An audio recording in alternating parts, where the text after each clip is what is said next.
sounded like Le'Veon Bell was waiting for us to listen to his mixtape, which dropped at about midnight, until he finally announced. And if you think I'm joking, you would be wrong. He dropped this news right after basically his mixtape came on Twitter and Spotify and all sorts of other social media sites. And look, this is something that I think we all knew was happening. The Jets were clear in a way the front runner here. From my understanding is they made an offer they felt very confident in.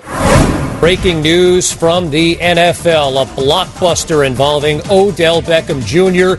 The Giants have agreed to trade their star wide receiver to the Browns for a first-round pick, the 17th overall in next month's draft, as well as a third-round pick and Jabril Peppers, the 25th overall pick in 2017. Odell Beckham appears to be headed to the Cleveland Browns. The Giants agreeing to the deal. Yeah, I'm out at Brooklyn. Two monster NFL stories. Free agency hitting at 4 o'clock this afternoon. Officially about 8 hours away. All these deals will be official. Le'Veon Bell, you think about it, sat out last season with the Pittsburgh Steelers, and he lost out here. He did not make enough money with the Jets to make up for what he lost last year with Pittsburgh. And quite frankly, I heard a report that his agent was trying to drum up interest just yesterday. So he did not get a ton of money. 61's the most he'll make. He'll make about 53 to play with the Jets, but he'll be back in football in 2019, and we'll talk to the guy that covers the Jets on a daily basis for the New York Daily News, Manish Mehta, coming up in about 30 minutes. But, of course, the Beckham story, the bigger one, the Giants trading away their big-time wide receiver. Nobody does a better job of covering Giants football here in New York than Paul Schwartz does it for the New York Post. Also, author of You're Wrong and You're Ugly, the Sid Rosenberg biography. Can read Paul Schwartz's column today. Bye-bye Beckham. Odell sent to Cleveland in trade. Shocker. Here he is, our dear friend, Paul Schwartz. Good morning, Paul. Hello, Paulie. Guys, how you doing? It's amazing, isn't it? On a day when the Jets land Le'Veon Bell, it is clearly the second story in football in New York. That shows how big Odell is. Yeah, no question. No, it's not even close. You're right. And that is a huge story for the Jets. But let's get to Odell. Look, the Bell thing, the Jets were rumored to be signing him. This was a complete shock. That's part of the reason why. And Beckham plays for the more important team in New York, the Giants. But let's get right to it. We had Bob Papa on about an hour and a half ago, the voice of the Giants on WFAN. And I asked him if he was as shocked as everybody else. And his answer was, not really. Despite what Dave Gettleman said last week, there were still people in New York that thought Beckham wasn't happy here.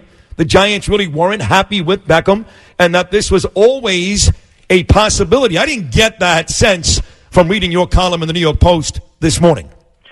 Well, where there's smoke, there's fire, right, guys? I mean, these rumors just wouldn't die. I did not think Odell would be traded, but I also did not buy into 100%. Dave Gettleman's, we did not sign him to trade him. Sounds an awful lot to me like when those college basketball coaches this time of year start saying, I have no intention of leaving whatever the name of the school is. Oh, listen, when I was in Miami when Nick Saban said, I'm not leaving the Miami Dolphins, and he was in Tuscaloosa the next day. Yes, I mean, this intention thing. So I totally agree that Dave Gettleman last August, did not sign Odell Beckham thinking, I'm going to trade this guy one day. But that was the beginning of the relationship. They took a year to figure this all out. And clearly, this is not about the Giants. With Landon Collins, the Giants looked at the player and the person and says, we love the person, we like the player, we don't love the player, therefore we're not going to pay him. With Odell Beckham, they love the player because he's a great player.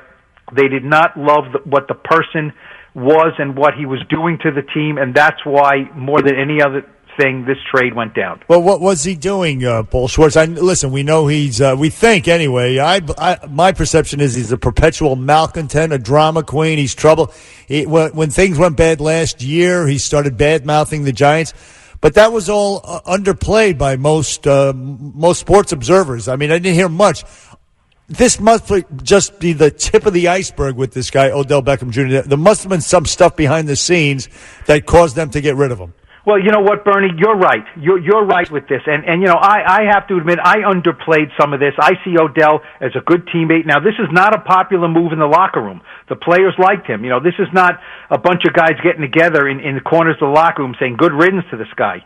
Now, there are people in the building that are saying good riddance to this guy. There's no doubt about that. That's the difference, is that this was not a player-driven performance-driven deal. This was look, Pat Shurmur clearly was very upset with that ESPN interview last year. Yep. They dealt with this guy for a year, Pat Shurmur. He's a middle-aged professional coach. He tried to make this relationship work. It was not a disaster of a relationship, but look, there's no doubt that Gettleman and Shurmur and ownership got together and said, and this is what was told to me, the phrasing was, at the end, the cons outweighed the pros with Odell. Exactly what I said to Bernie this morning. Fact is, 5 years here, never won a playoff game, had 4 losing seasons. So with his magnificent numbers and his amazing catches and all that great stuff, it did not amount to victories for the Giants, which, by the way, makes everybody expendable. So my question to you is this, and this is the only thing that'll be bandied about today. Was it worth it? Number 17 overall, first round. You get Peppers, who I think is better than Collins anyway. So they just replaced that safety position.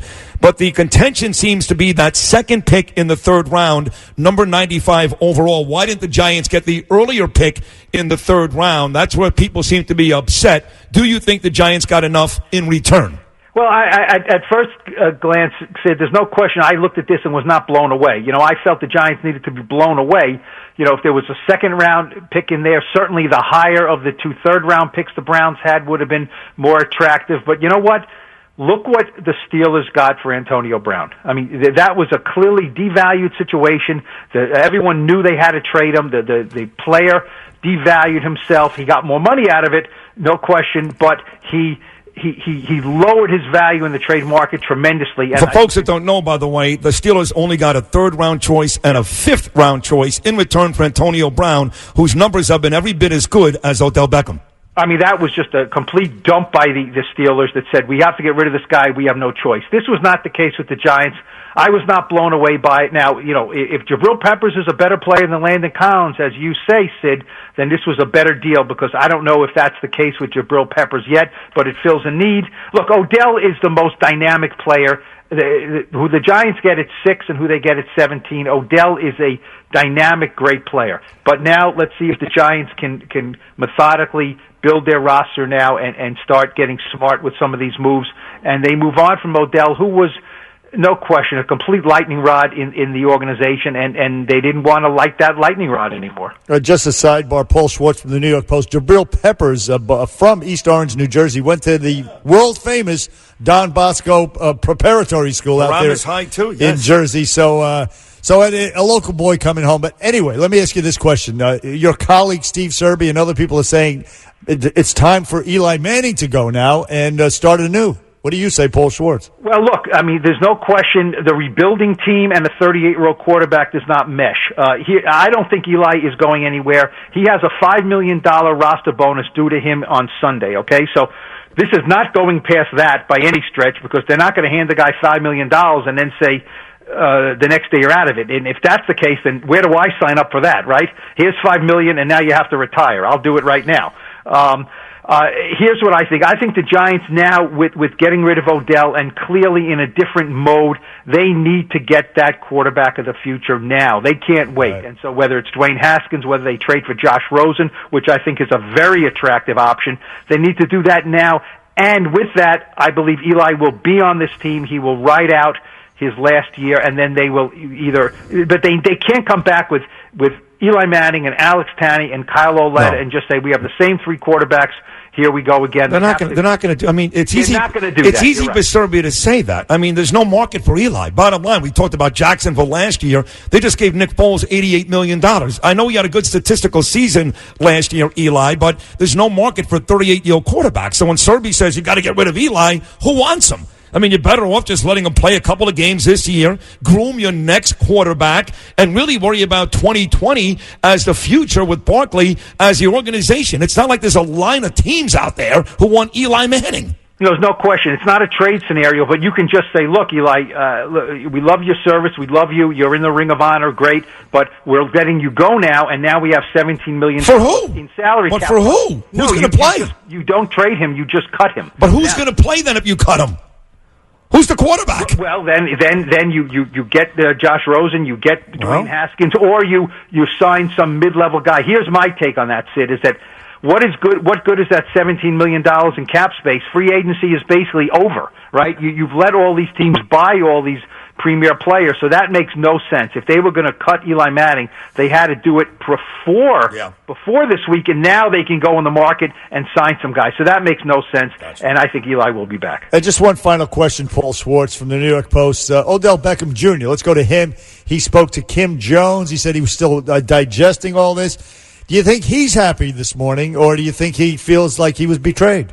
Well, put it this way, Bernie. Odell Beckham trains and lives most of the off season in Los Angeles, not in Cleveland. Okay, so he wanted to go to the Rams. Yeah, so he's not going to the West Coast. But look, when the dust settles, the Browns are the hot new team in the NFL. They have Baker Mayfield. They have his buddy Jarvis Landry. They got a load of talent on that team. They're a better, more up and coming team than the Giants. So, we'll see if he can find happiness in Cleveland, but that's a darn good team he just joined. A much better place for him. Plus, his wide receiver coach in college and with the Giants, Adam Henry, is there. And again, as I explained to Bernie, he was a star in New York, but he had to share it with guys like Aaron Judge and 30 other guys. He goes to Cleveland. LeBron's gone. He is now the star of Cleveland sports. He's the man. So I think when he thinks about it, he'll be very happy to be a Cleveland Brown. Anyway, as always, great stuff. Paul Schwartz, your column today is terrific. Odell sent to Cleveland in trade. Shocker.